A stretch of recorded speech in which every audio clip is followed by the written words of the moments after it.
Hello dear candidates, welcome to my channel education simplified by ओसीडीसी।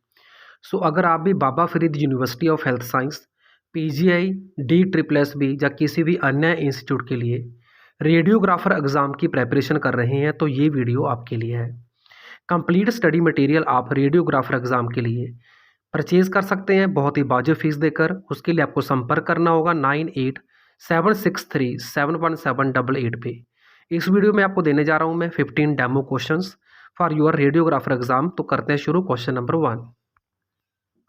तो आपका पहला question है, what is the primary purpose of radiographic image. Radiographic image जैसे कि CT scan, MRI, x ray आदि क्यों लिए जाते हैं, क्या इसका पर्पस होता है? तो इसका आंसर आएगा option B, disease diagnosis. Diagnosis का मतलब होता है जांच करना। तो डिजीज़ के डायग्नोसिस के लिए रेडियो डायग्नोस्टिक टेक्निक्स का उपयोग किया जाता है। तो चलते हैं क्वेश्चन नंबर 2 पे। Which term refer to the overall darkness और blackness of the radiographic image. जो रेडियोग्राफिक इमेज होते हैं इसको हम फिल्म बोलते हैं, तो उसकी ओवरऑल जो डार्कनेस है या ब्लैकनेस है, जो उसका कालापन है, तो उसको उसके लिए क्या टर्म रेडियोग्राफी में यूज़ की जाती है? तो इसका आंसर आएगा option A, that is called density. Question number 3 आपका है, what is the term for sharpness of the detail in radiographic image. तो रेडियोग्राफिक इमेज में दो दो जो टर्म्स होते हैं बहुत ही इंपॉर्टेंट हैं। एक तो हो गया उसका ओवरऑल डार्कनेस और ब्लैकनेस, और दूसरा होता है शार्पनेस।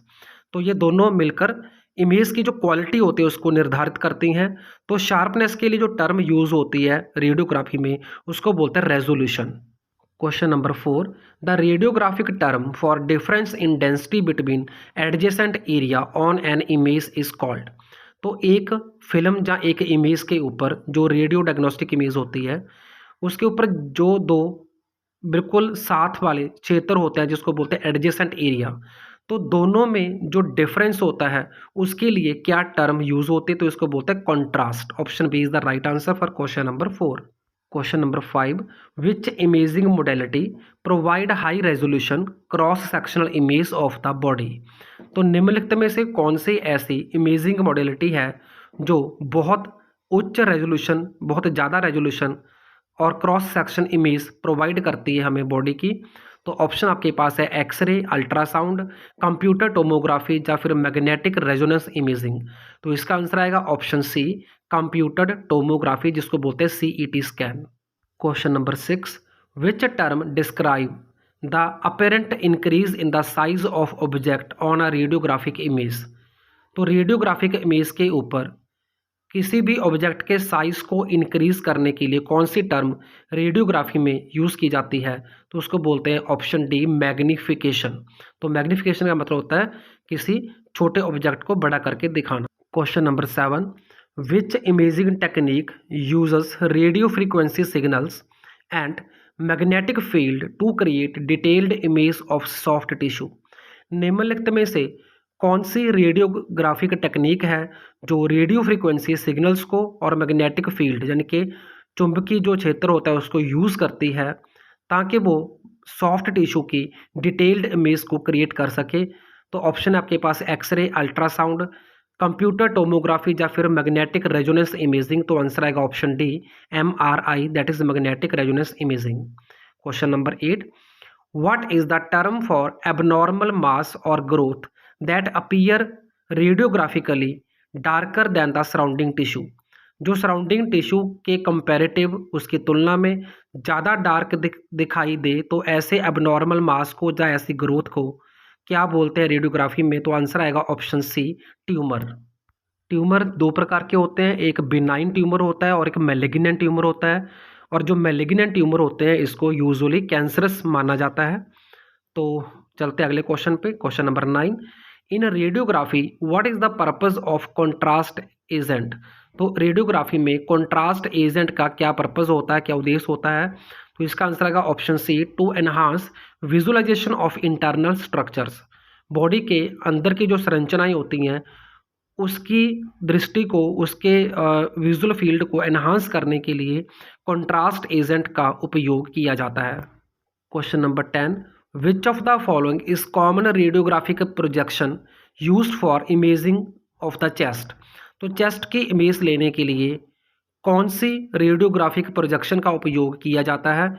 ऑप्शन है एक्सियल, लेटरल, एंटीरियो पोस्टीरियर या फिर ओब्लिक। तो इसका आंसर आएगा ऑप्शन सी, एंटीरियो पोस्टीरियर। तो ये डिफरेंट पोजीशंस होती हैं जिसके थ्रू रेडियो इमेजेस जो हैं, रेडियोग्राफिक इमेजेस जो हैं वो ली जाती है।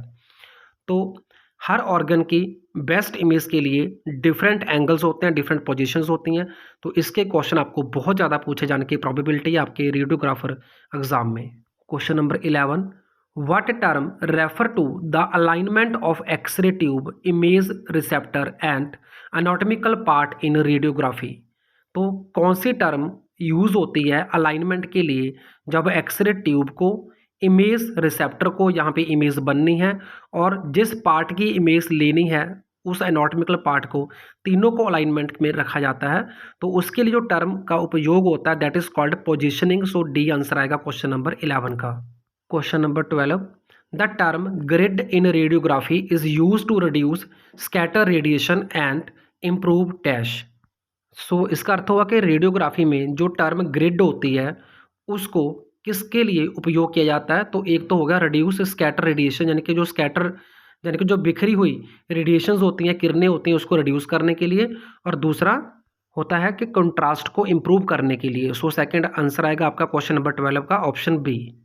Question number 13, which imaging technique is commonly used for visualising blood vessels and blood flow?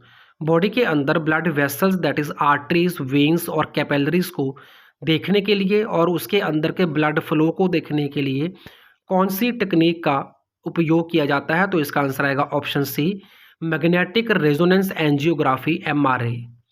Question number 14, the term pneumothorax in radiography refers to? Radiography में टर्म निमोथोरेक्स का क्या तात्पर्य होता है? तो इसका आंसर आएगा option C, air in pleural cavity. तो लंग्स की कैविटी जो होती है उसको प्लूरल कैविटी बोलते हैं। कैविटी मीन्स हॉलो स्पेस, यानी कि खाली जगह। तो उसके अंदर जो एयर अगर फिल हो तो एयर फिल्ड प्लूरल कैविटी के लिए टर्म यूज होती है pneumothorax. Question number 15, which radiographic projection is commonly used for imaging the spine in lateral view? तो स्पाइन का मतलब होता है रीढ़ की हड्डी, तो उसके लेटरल यानी कि उसके साइड व्यू को देखने के लिए कौन सी रेडियोग्राफिक प्रोजेक्शन का यूज़ किया जाता है? तो इसका आंसर आएगा ऑप्शन बी, लेटरल। सो ये थे 15 मोस्ट इंपॉर्टेंट क्वेश्चन आपके रेडियोग्राफर एग्जाम के लिए। अगर कंप्लीट स्टडी मटेरियल परचेज करना चाहते हैं तो उसके लिए संपर्क कर सकते हैं 9876371788 पे। Thank you, thanks for watching.